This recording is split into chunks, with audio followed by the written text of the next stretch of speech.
Hi everyone, today we will learn about the highlight and revisit strategy. This strategy will help guide our thinking and make our thinking visible when we are highlighting a text. Sometimes teachers ask you to participate in a jigsaw strategy, and this graphic organizer can be useful when participating in a jigsaw strategy because it will give you space to record your classmates' thinking. But even if we're not participating in a jigsaw strategy, this is a helpful way to learn how to annotate with a purpose. The strategy helps me think about why I am highlighting what I am highlighting. For this lesson, I will use an excerpt from the Prisoner of War lesson from Unit 2, Day 28, but you can use this strategy for any text that you are reading. This strategy will help you think about the text in a new way and allow you to come up with new and deeper thinking about the reading. This simple organizer will help you prepare to share your ideas with teachers and classmates. The setup is simple. I want you to set up your notebook to look like the following in our physical or digital notebooks. On the left-hand side of the page, we will write source. Here is where you will write down the title and the author of the excerpt we are reading. In the middle column, we're going to write down quotation. Here's where you will copy down your quote from the text that you are reading and that you chose to highlight. Finally, label the right-hand column reasons for highlighting or reason for highlighting.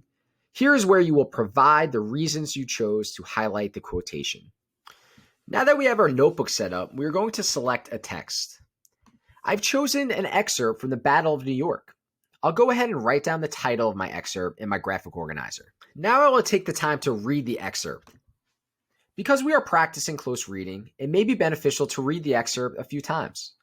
We want to gather the gist and tone of the text.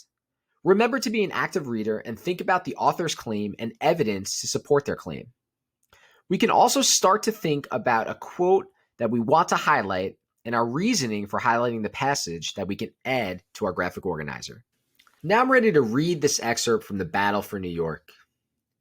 Packed into the city's sugar refineries and churches, they lived without panes in the windows all winter. In the holds of prison ships anchored off the Brooklyn shore, only the fortunate ones had small portholes for ventilation.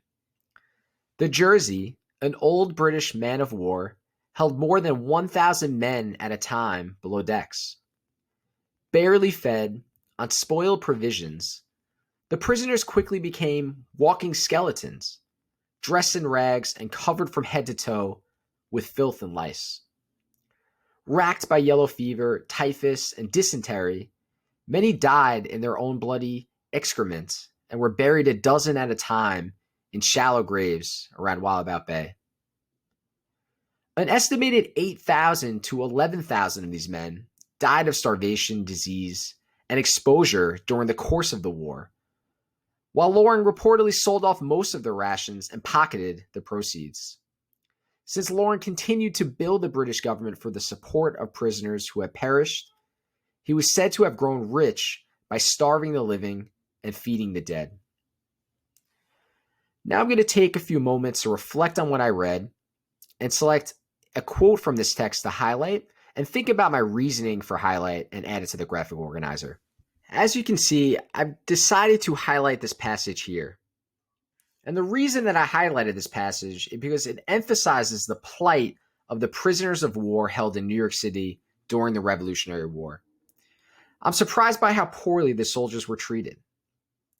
Now what I want to do, and I've already added my quote that I highlighted here, I now want to make my thinking visible in the reason for highlighting section of my graphic organizer.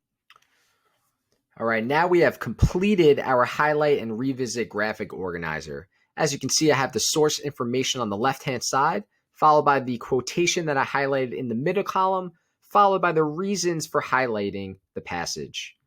Now I have information that I can share with my classmates and my teacher, and I'm ready to read another excerpt.